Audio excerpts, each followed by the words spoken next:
Are you struggling to get good cleaners in your business? Hiring a team of cleaners is one of the hardest things about running a cleaning business. If you get it wrong, you will end up dealing with no-shows, bad attitudes, and a constant turnover of staff. So today I am going to break down 5 ways that you can hire cleaners without the stress, the frustration, and the endless trial and error to try and get it right. I have personally built a team of over 45 cleaners, as well as office, managerial, and supervising staff. Are you ready to expand your empire? Let's go. Step 1. Get a clear vision on who you're hiring. Not every cleaner is going to be a good fit for your business. First of all, are you going to take on employees or go down the subcontractor route? Do you want domestic cleaners or commercial cleaners? There are a world of difference in between these two service providers. Are you looking for established cleaners, or do you want newbies that you can train to do it your way without any prior experience? You, as the cleaning business owner, need to know what it is exactly you are looking for in the person that you want to take on before you start looking. Action step. Write a job description that details exactly what it is that you are looking for. We want to list skills, experience, availability, and personality fit. If you don't know what you need or what you're looking for in your cleaning business, then how will you know if you found it? If you don't have time or the mental space to think about writing a description, then you will find a link to one of the Made in Business templates for a job description and how you can use that in your business. Links will be in the description box below. Step 2. Stop hiring in a panic. If you only hire when your business gets into an emergency situation, you will literally end up taking on anyone. And believe me when I say that will kick you in the arse and will be a really bad decision on the long term. Hiring and growing a team should always be strategic and not reactive. Create a hiring pipeline. Like I said before, when you should always be marketing, another always in a cleaning business is always be recruiting. Always be on the lookout for good candidates, even when you don't need them yet. Keep a list of potential good candidates that you have met. Always be doing mini telephone interviews and keep people warmed up so they are ready to go as the business increases. Step 3. Use smart hiring methods. Posting your job description on Indeed and on Facebook, it's just not enough. To attract quality cleaners on a regular basis, you're going to need a strong recruitment strategy and process. Action step.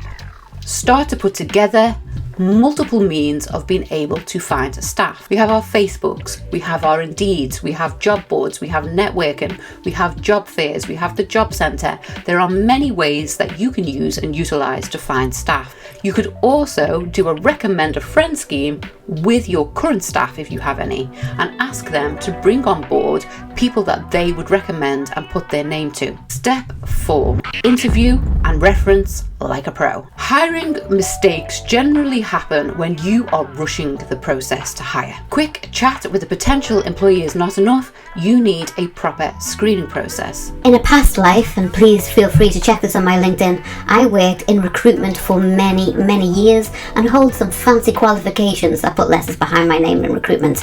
If you are stuck at any stage of the hiring, firing, disciplining, taking on, onboarding, anything hiring, please come and join me in the Profitable and Productive Cleaner and Business group and ask me any of your questions or issues. I would love to help you. In order to help you with your hiring and your interview process, I will attach this oldie but a goodie here that will help you develop your interview process. Try out doing some trial cleans. So you could take them to one of your clients' houses, or you could take them to one of your clients' office spaces. I make potential new hires on the domestic side clean my house for 30 minutes and they don't know it's my house. This will help you see what level they're at and what additional training they will need. Make sure to also ask personality fit questions. The person you're speaking to might be a super duper cleaner, but they might end up rubbing your existing team the wrong way, which could end up with you losing team members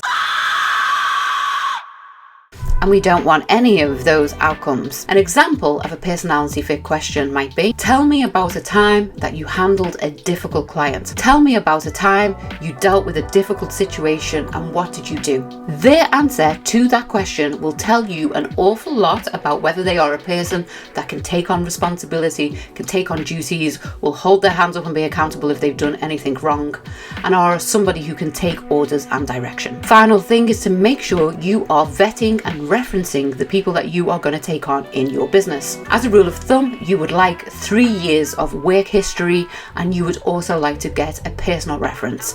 The work history will show you that the person can stay in employment, are easy to manage, are reliable, are consistent, turn up on time, all of those good things that you'll be looking for in your business. Step 5, train and retain your staff. Hiring is only the first part of the battle to building a team within your business. If you do not onboard your new hire correctly, if you do not train correctly, if there is no support in place, I promise you, my friend, you are going to be recruiting and starting this whole process over again, because the person's not going to feel safe in your business and they will leave. Action step: create a simple onboarding and training process for your new hires. Make your new hire feel confident, supported, and competent in what they're doing from day one.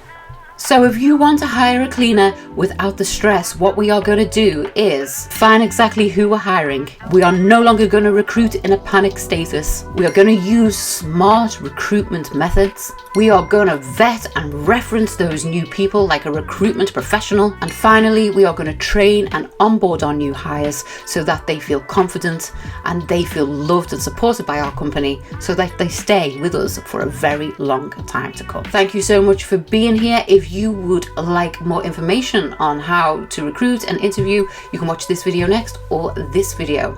I'm going to be back here Wednesday with a brand new video. Until then, you stay sparkling. Bye bye.